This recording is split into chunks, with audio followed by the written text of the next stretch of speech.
أعوذ بالله من الشيطان الرجيم. بسم الله الرحمن الرحيم. أعراف سورسي مكة نازل بولغان 206 آيات. بسم الله الرحمن الرحيم. نهاية شفقتlik tolumu mehriban Allah'ның ismi bilan başlayman. İmam Qurtubi'nin qarışça bu sürünün وَاسْأَلْهُمْ عَنِ الْقَرْيَةِ الَّتِي كَانَتْ حَاضِرَةَ الْبَحْرِ degan ayetidan وَإِذْ نَتَقْنَا الْجَبَلَ فَوْقَهُمْ degan ayetigacha bo'lgan 8 oyatdan boshqa oyatlarning hammasi Makkada nozil bo'lgan. Bu suraning asosliq maqsadi payg'ambarlarning o'z qavmlari bilan elib borgan kurashlarini bayon qilish orqali iymon bilan kufri o'ttirsidagi to'qinishni va bu ikkisining oqibatini namoyon qilishdan iboratdir. Alif, Lam, Mim, Sad. Bu xildagi harflarning bayoni Baqara surasining 5-ida o'tdi. Ey payg'ambar, bu insonlarni ogohlantirishing va mu'minlarga vaz nasihat qilishing uchun sana nozil qilingan kitobdir. Uningdan, ya'ni qavmingning uni inkor qilishidan ansirab yurking siqilmasin. Ey insonlar, sizlar Robbinglar tarafidan sizlarga nozil qilingan kitobga agishinglar. Allohni qo'yib, saxta madadkorlarga agashmanglar. Sizlar vaz nasihatni bakmu oz qabul qilasizlar. Biz qanchilg'an shahar aholisini halok qildik. Bizning azobimiz ularga kechisi yoki tushligi uxlayotgan chog'larda keldi. Bizning azobimiz kelgan chog'da ularning chekkan faryodi biz haqiqatan o'zimizga o'zimiz zulm qildik deyishdan iborat bo'ldi.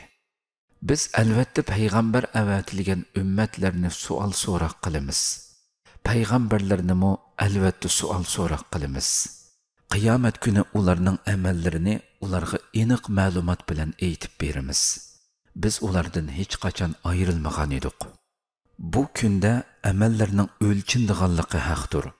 Kimning yaxshi amallari ig'ir kelsa, ana shular najot topquchilardir. Kimning yaxshi amallari yenik kelsa, ana shular bizning oyatlarimizni inkor qilganligi tufaylidan o'ziga ziyonkashlik qilguvchilardir. Ey insonlar, shaksizki biz sizlarni yer yuzida makonlashtirdik va uningda sizlarga turmush lozimatliklarini paydo qildik. Shundoq tursimu sizlar nihoyat oz shukr qilyapsizlar. Shaksizki biz sizlarni yaratdik. Ondan sizlarni shakliga kirgizdik. Ondan farishtalarga, odamga sajda qilinglar dedik. Ular sajda qildi, lekin iblis sajda qilguvchilardan bo'lmadi. Allah iblisga "Men seni sajda qilishga buyurgan chig'imda sen nimishqa sajda qilmading?" dedi. Iblis "Men uningdan yaxshi, chunki meni o'tdan yaratding, uni loydan yaratding" dedi. Allah iblisga aytdi: "Sen bu yerdan, ya'ni jannatdan tushib ket. Bu yerda o'zingni cho'ng tutishga haqqing yo'q. Yo'qol. Sen haqiqatan paskashlarning birisan."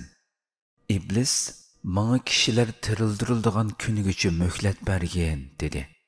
Allah "Sen cho'qim muhlat berilguchilardansan" dedi. Iblis aytdi: "Sen meni ozdirganlikdan, men ularni ozdirish uchun cho'qim sening to'g'ri yo'ling ustida o'ltirib olaman. Ondan ularga cho'qim oldidan, orqasidan, o'ng yenidan, so'l yenidan hujum qilaman. Sen ularning ko'pchiligining sana shukr qilguvchilar emasligini ko'rasan." Allah aytdi: "Bu yerdan, ya'ni jannatdan so'kilgan va qo'g'langan holda chiq. Ularning ichidan sana agashganlarni qo'shib, hammanglar bilan cho'qim jahannamni to'ldiraman." Allah yana: "Ey odam, sen ayoling bilan birga jannatda turg'in. Ikkinglar jannatning mevalaridan xohlaganinglarcha yenglar. Bu daraxtga yaqinlashmanglar.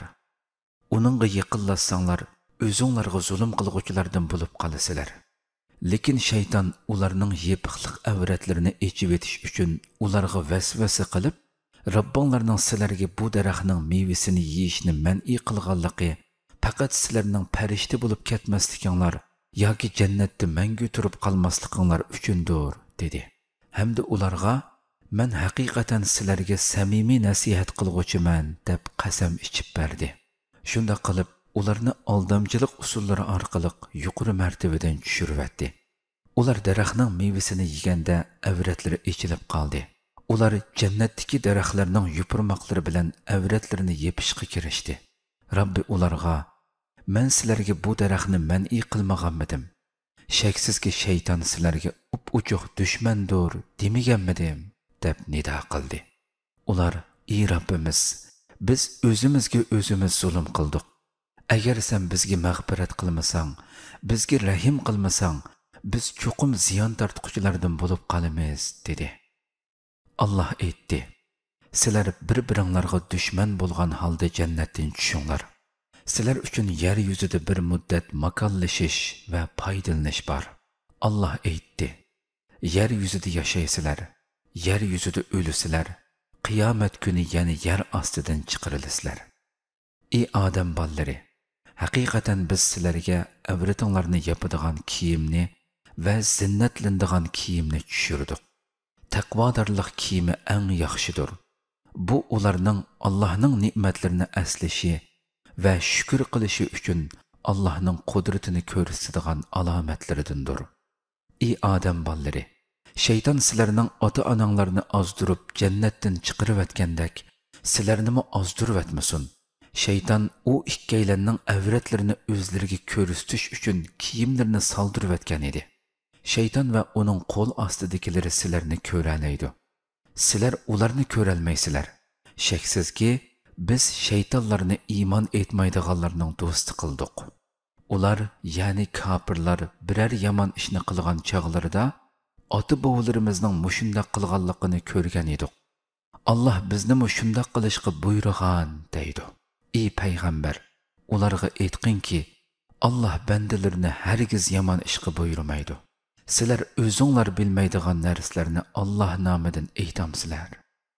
Ey payg'ambar, u kofirlarga aytqinki, Rabbim meni adolatlik bo'lishga buyurdi. Sizlar har bir sajda qilganinglarda butunlay Allohga yuzlaninglar. Taat ibodatinglarni riyo va shirkdan saf qilgan holda Allohga ibodat qilinglar. Allah sizlarni dastlabda yaratgandek, sizlar qiyomat kuni yana hayotga qaytisizlar.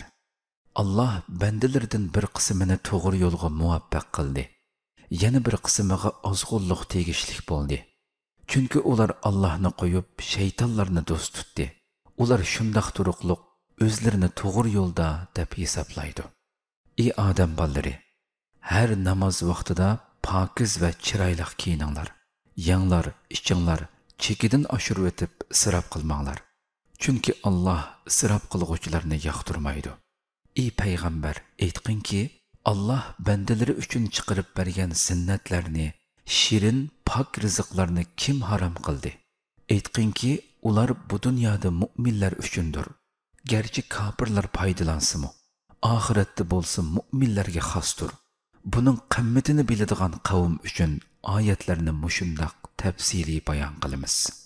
Ey payg'ambar, aytqinki, Rabbim oshkori va yushrun yomon ishlarning hammasini, gunohlarni, kishilarga nohaq cheqilishni, Allah hech qanday dalil tushirmagan narsalarni Allohga shirik qilib olishinglarni, o'zinglar bilmaydigan narsalar haqida Allah nomidan qalaymaqan so'zlashinglarni harom qildi. Har bir ummatning halok bo'ladigan muayyan vaqti bo'ladi. Ularning halok bo'ladigan vaqti kelganda, ular birdammo ilgari keyin bo'lmaydi. Ey odam bolalari, aranglardan mening oyatlarimni sizlarga bayon qilib beradigan payg'ambarlarim kelganda, kimki ularga osiylik qilishdan saqlansa va amalini tuzatsa, oxiratda ularga qo'rqinch yo'qdir. Ular hargiz qayg'urmaydi. Bizning oyatlarimizni inkor qilib, uningga iymon aytishga gadankashlik qilganlarga kelsak, ana shular do'zax ahlidir. Ular do'zaxda mangu qolg'uchidir.